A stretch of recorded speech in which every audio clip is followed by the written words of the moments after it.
Jadi, kalau kita tengok, senang ni apa? Maksudnya dia ada cukup makan, minum. Lagi apa? Sihat. Dia ada pakaian. Kan? Lagi apa yang ketiga? Tempat tinggal. Dia ada kediaman. Tak payah ni. Dia ada kenderaan. Tiga sip tu.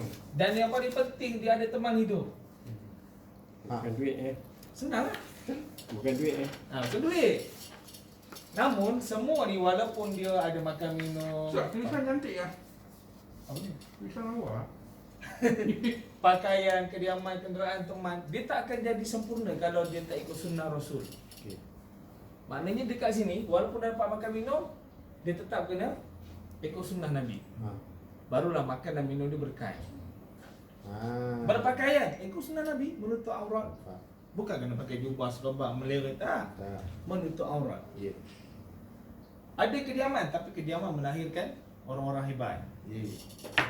Kan? Kediaman tu melahirkan anak-anak yang soleh dan solehah. Ya. Betul tak? Betul. Kan berkasih sayang, betul tak? Saling bantu-membantu. Ya. Kenderaan, tak kisah kenderaan apa pun, tapi bila kita guna dia dengan sunnah Nabi, baca doa, kan? Bismillahirrahmanirrahim wa mursaha. Lagi apa? Subhanalladzi sakhkhara lana.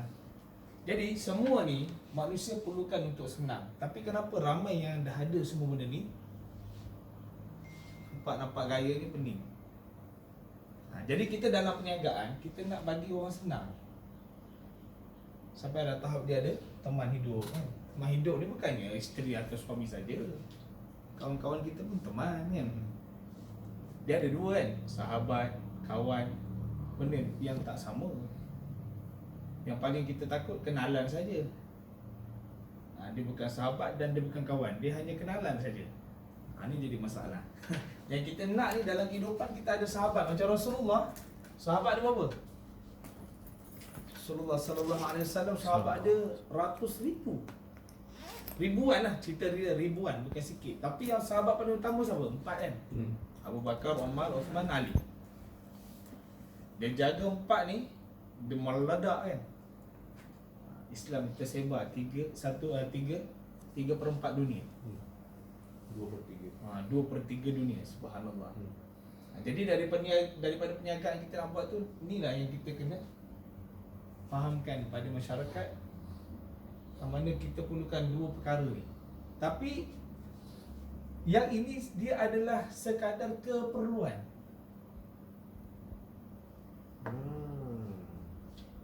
Senang ni keperluan je. Tapi tenang ni dia adalah tujuan. Yang Allah bagi kita dekat sini untuk dapat ini. Masalahnya ada ini semua, sini kosong. Buat apa? Jadi apa yang kita nak jadi orang yang tenang? Dia hanya ada satu je. Hanya menyempurnakan.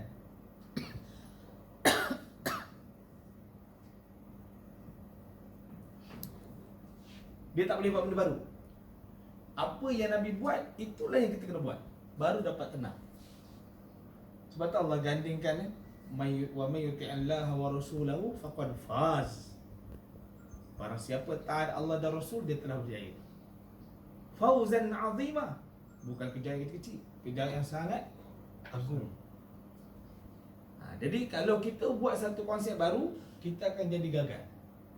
Pasal apa? Kita telah bukan merentas, kita telah blok. Apa yang Nabi buat tu kita dah kata kita yang paling baik, tak boleh. Contoh dalam keadaan kita berniaga, kita pandai kan? Betul tak? Tapi kalau tak ikut sunnah Rasul dalam perniagaan, tak jadi juga. Betul.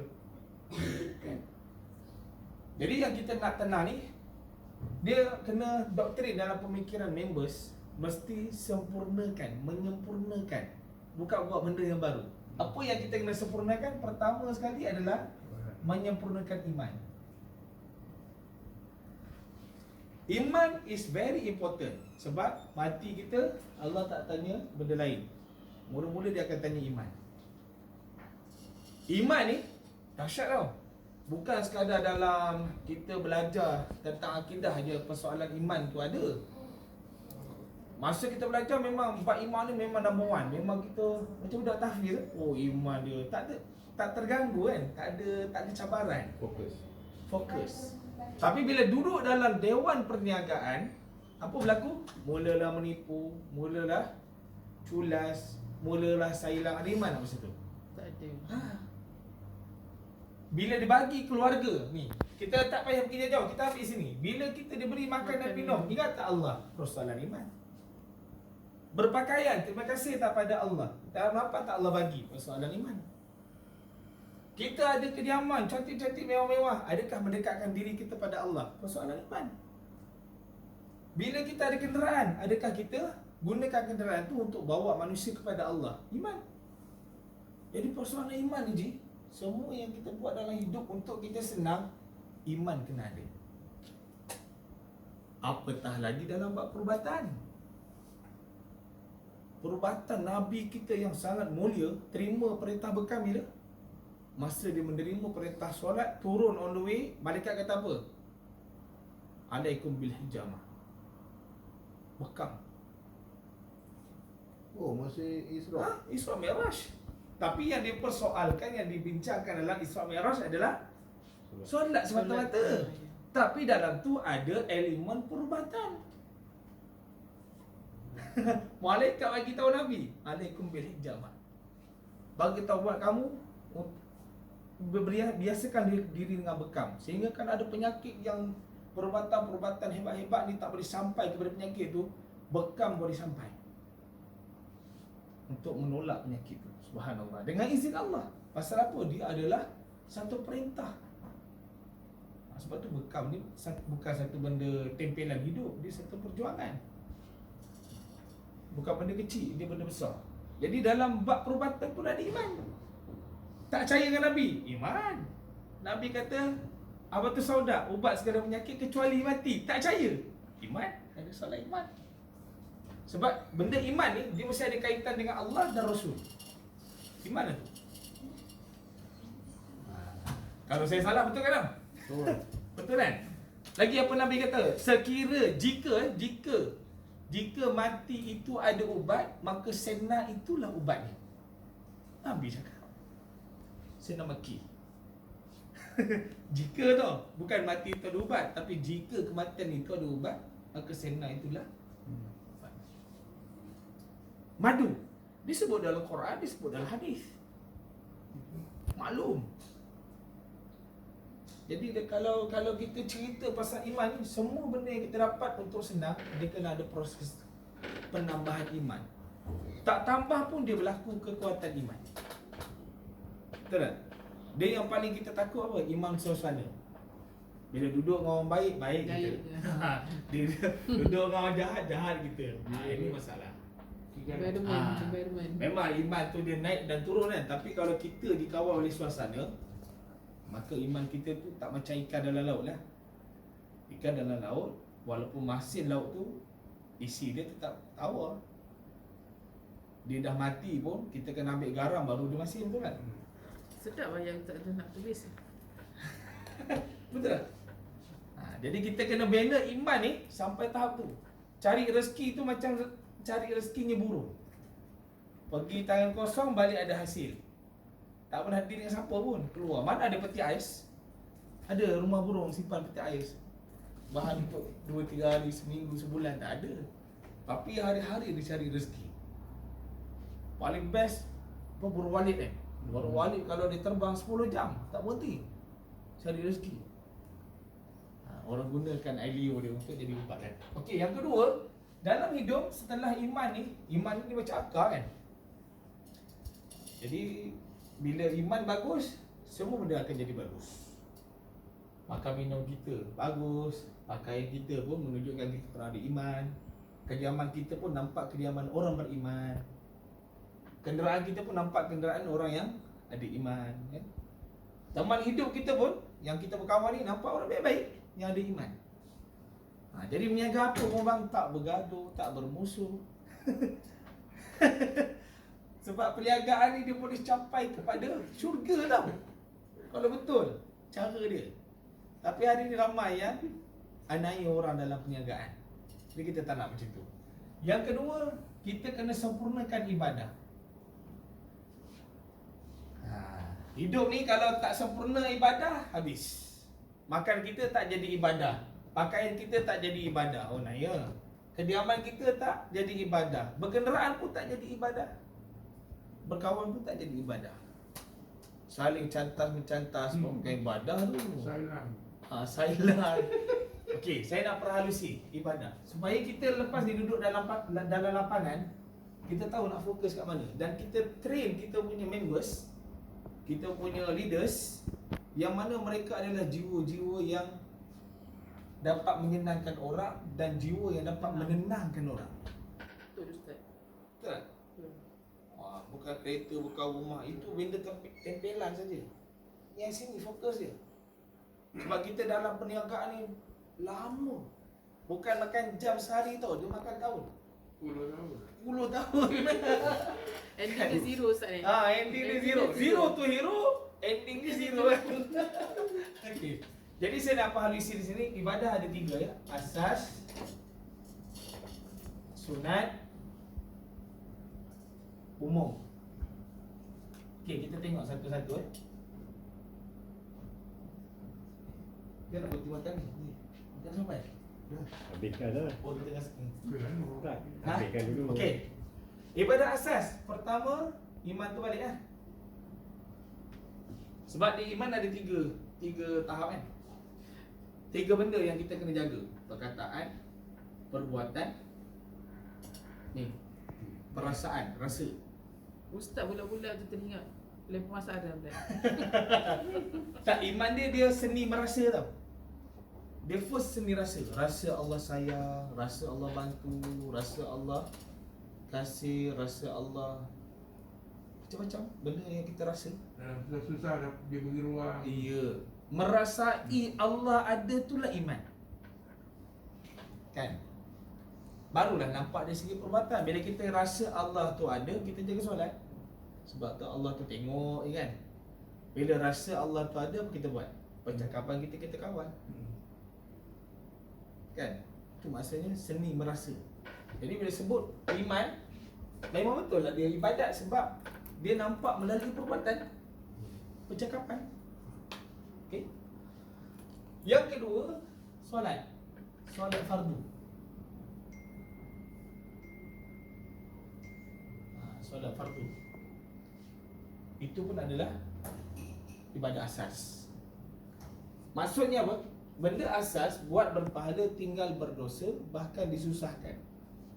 Yang ini kita tak nak. Wa man a'rada an dzikri fa inna lahu ma'isyatan dhanka. Barang siapa yang berpaling dari mengingati aku, kata Allah, fa inna lahu ma'isyah, maka baginya adalah kehidupan dhanka. Tahu dhanka? Sempit.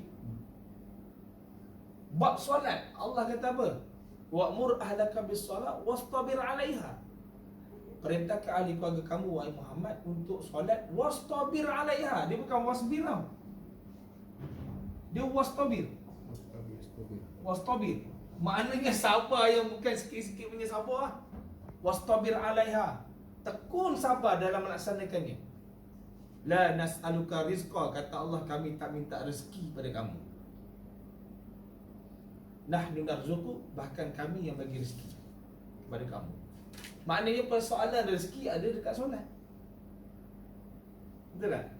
Kau jaga solat, Allah murahkan rezeki, panjangkan rezeki. Kan?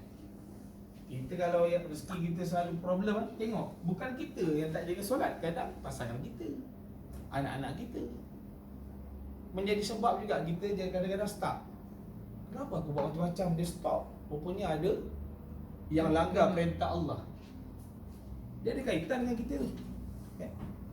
Sebab tu menjadi pemimpin ni, jangan cerita buat baik, tak payah pun. Kita suruh dia jaga solat, baiklah dia. Segala-galanya. Dia jaga Segala-galanya. Kan? Dalam Quran pun dah sebut. Apa? Ya, ayat Quran dia kata, jagalah solat kan. Inna solata tanha 'anil fahsya' wal munkar. Confirm. Sesungguhnya solat mencegah seseorang itu daripada buat perkara fahsyat dan munkar. Okey, lepas tu kita dalam bab ibadah asas puasa. Puasa Ramadan. Saya ringkaskan je, semua dah tahu. Keempat, zakat. Zakat ni menyucikan. Yang kelima, haji. Bila kita berniaga mesti ada aim pergi haji, pergi umrah. Wajib. Kalau kita ada 10 ekar tanah, 10 ekar tanah, kita masih belum pergi haji, wajib jual tanah tu pergi haji. Bukan simpan sampai mati, tak boleh. Sebab Allah dah bagi keringanan kita jadi orang yang mempunyai harta, mampu. Ini sayang, genggam harta, tak pergi haji pun, tak boleh. Tentu buah durian saking tengah gugur. Wah, lagi tak jual lah. Padahal 10 ekar kan, jual lah seekar pergi haji. Sayang ni, Ah. saking tengah gugur kan. Okey, ini ibadah asas ya. Buat berpahala, tinggal berdosa, yang kita takut Allah susahkan kita. Dan bila cerita bab ibadah sunat, dia ada kaitan ni semua ni. Macam mana kita nak tengok dia? Contoh macam solat fardu kan, dia ada solat sunat. Solat qabliyah, ba'diyah, solat tahajud yang paling mahal kan disebut dalam Quran. Wa minal laili fatahajjad bih nafilatan lak asa ay yab'athaka rabbuka maqaman mahmuda. Sebahagian malam tu kata Allah, bangunlah untuk tahajud. Fatahajjad. Masuk fatahajjad apa? Dia kena buat hari-hari. Setengah kita ni buat hari ni, lepas tu 2 bulan lagi baru buat balik kan. Okay. Solat sunat apa lagi? Duha. Solat sunat taubat. Solat sunat macam-macam solat sunat lah. Okey, yang seterusnya puasa sunat. Isnin Khamis. Nak buat. Paling mahal puasa sunat adalah puasa sunat selepas Ramadan, 6 hari dalam bulan Syawal. Itu paling berharga. Selepas datangnya Ramadan, ganjaran dia adalah setahun berpuasa. Kan, Masya Allah, baru 6 hari dia puasa dalam bulan Syawal. Okey. Kemudian dalam bab zakat ada berapa? Dia ada sedekah, infak. Lepas tu sedekah, infak, wakaf. Satu lagi hibah. Padahal semua memberi, tapi konsep dia tak sama. Kan? Ada 5 kan? Memberi. Allah punya sukanya seseorang memberi sampai ada 5 istilah berbeza. Padahal beri zakat, wakaf, infak, apa lagi? Wakaf, sedekah, hibah. hibah. Sayangnya Allah pada seorang hamba, dan kita tahu sikap Allah tu Al-Wahhab, dia memberi kan, Maha memberi. Dia sendiri design untuk jadi hamba Allah berkualiti ni, memberilah. Ayat tentang pemberian dalam Quran ni, ya Allah, tak boleh kita nak cerita dah. Memang dah banyak sangat dan semua orang maklum. Cuma orang tak tahu apa benda sebenarnya, apa benda istilah yang ada ni. Contoh macam zakat ni, apa maksud dia? Kita memberi dengan tujuan untuk mensucikan harta. Okey. Wakaf, memberhentikan. Kita memberi untuk memberhentikan daripada kita mempunyai dia. Contoh, kita cari tanah berpuluh ekar, kita tak nak nanti Allah tanya macam-macam ke akhirat, kita tak usahakan pun, kita wakaf ulang balik pada Allah. Dia berhenti daripada menjadi milik kita sebab kita dah bagi balik pada Allah. Memberi tapi bukan nak kita. Ya. Memberi sehingga dia tak jadi milik kita dah. Kita pulang balik. Berhenti jadi kita punya. Okey. Infak apa? Tanggungjawab. Orang yang selalu berinfak ni orang yang dia rasa dia tanggungjawab untuk bantu orang. Sebab infak ni nafaqah. Infak, nafaqah. nafkah. Orang tak tunaikan nafkah. Tak tunaikan tanggungjawab, betul? Ialah kata dasar dia. Kita memberi atas nama infak, itu memberi atas dasar bertanggungjawab. Keluarga kita susah sebagainya, kita beri sebab atas tanggungjawab. Yang kita mampu lah, yang tak mampu tak boleh buat apa. Okay. Bila sedekah, kita memberi atas dasar apa? Membenarkan. Oh, kita beri ni sebab kita nak tunjuk memang Tuhan kita ni Maha Pengasih, Maha Penyayang. Jadi kita memberi, kita mempromosikan Allah, mempromosikan Tuhan yang Maha Pengasih. Jadi bila dia bagi pada kita, kita cepat bagi ke orang. Itu dari segi sedekah. Sebab kita baca Quran pun hujung kata apa? Sadaqallahul azim. Benarlah kata-kata Allah yang Maha Agung. Jadi perkataan sedekah tu, sedekah membenarkan. Bila hibah ni adalah hadiah. Jadi semua yang dimuliakan oleh Allah, rugi tak jadi seorang pemberi. Pemberi inilah orang yang mengasihan. Jadi kalau kita jadi penggerak bisnes kan, kena jadi orang yang suka memberi. Jangan suka diminta baru bagi kan. Bro, belanja aku bro ya. Tapi orang minta dia lapar kan. Tambah lagi kita punya members kan, mana kita tahu dia mampu tak mampu, kadang-kadang baru buat, duit pun dah tak ada kan. Kita cepat-cepat memberi. Okey. Dan seterusnya kita pergi haji dan umrah. Kali kedua sampailah yang seterusnya dikategorikan sebagai ibadah sunat. Okey, dekat sini apa kita nak buat istilah? Iman. Buat apa hari tak buat. Dia ada 3 istilah lah yang biasa orang guna. Contoh pertama riyadhah. Tahu riyadhah? Melatih. Latih. Petang-petang kita riyadhah kan. Riyadhatul iman. Melatih iman tu. Okey. Yang kedua tarbiyah. Tarbiyah ni contoh macam tentera lah. Bila nak ada jiwa tentera, orang awam nak jadi tentera, dia kena duduk 4 tahun, 5 tahun dalam kem tentera. Betul lah Abang Aziz Baru dia otak tentera kan? 21 tahun kena duduk dalam kem. 21 tahun duduk dalam kem baru ada otak tentera. Betul. Tapi dia nak jadi tentera lepak kat rumah kan. main PUBG kan. Mana jadi? Tak jadi. Sama juga dalam bab iman, you kena ada tarbiyah. Proses tarbiyah. Budak tahfiz kalau menghafal Quran tidak ditarbiyah, tak jadi. Dan yang paling hebat tu apa? Lepas riyadhah ada, tarbiyah ada, apa? Yang paling hebat sekali, mujahadah. Mujahadah. Bersusah payah. Mujahadatul iman. Sebab wujud ni semua iman ni. Riyadhatul iman, tarbiyatul iman, mujahadatul iman. Kalau ini ada, walaupun sifat dia sunat, tapi dapat membentuk. Kita nak jadikan dia budak hafiz macam ni. Nak jadikan orang yang kuat dalam berdakwah, perkadiran dakwah. Orang yang nak bisnes, dia duduk dalam bab bisnes, tapi konsep dia dakwah. Okay. Walaupun ada asal dan sunat, tapi cukup tak? Tak cukup. Dia bukan dominant. Dia bukan pioneer dua ni. Dia bukan yang paling dominan. Sebab apa? Saya nak buktikan kat sini. Ibadah umum ni, kita kembali kepada cerita ni. Makan, minum, ibadah. Pakaian, ibadah. Kediaman, ibadah. Kenderaan, ibadah. Teman, ibadah. Bisnes kita, ibadah. Kita ambil contoh bisnes kita paling mudah. Dia ibadah umum.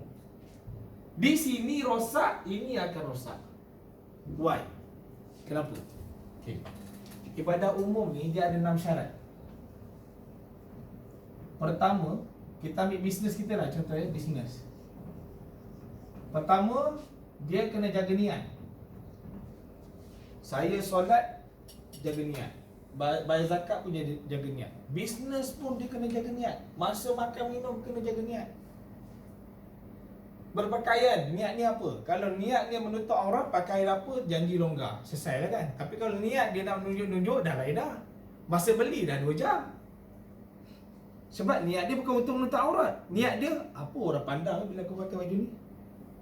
Kan rata-rata orang beli baju niatnya apa? Cantik.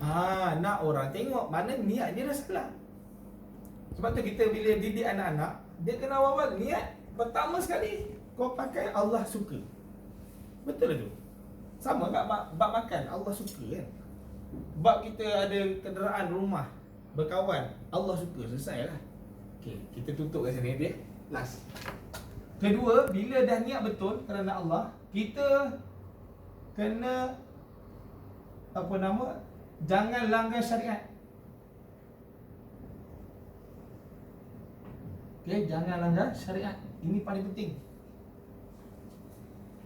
Ketiga, buat betul-betul. Yang keempat, optimum. Guna sedaya apa yang boleh. Yang kelima, jaga ibadah asas. Barulah kita punya ibadah umum ni diterima. Okay? Dan yang keenam, yang terakhir, kita ada natijah. Natijah dia adalah dalam bisnes RM kan. RM ni dia boleh bahagi dua tau. Satu boleh dapat dunia, satu lagi boleh dapat akhirat. Okey. Kenapa saya kata ini bukan dominan? Sebab pergi balik dekat RM ni. Duit nak beli pakaian untuk solat, betul? Ni. Duit untuk beli makanan untuk buka puasa dan sahur. Duit yang sama bayar zakat. Duit yang sama buat apa? Pergi haji dan umrah. Duit yang sama nak infak, sedekah, hibah. Lagi banyak duit kita ada, lagi besar madrasah yang kita buat, betul? Duit yang sama nak pergi haji kedua, ketiga, keempat, sampailah ke berapa nak bawa satu kampung, satu negara. Sebab duit dah banyak. Duit sama juga nak buka puasa, sahur yang sunat. Duit nak buat tempat tarbiyah. Duit nak buat tempat riyadhah iman, buat madrasah dan sebagainya, sekolah kan. Jadi yang saya kata dominan apa dia? Dominan dalam bab ibadat adalah ibadat umum. Bila duit you sumbernya haram, asal diterima tak? Sunat? Laki lah. Jadi hari ini kenapa berlaku banyak masalah? Sebab proses orang cari duit. Ada riba, ada tipu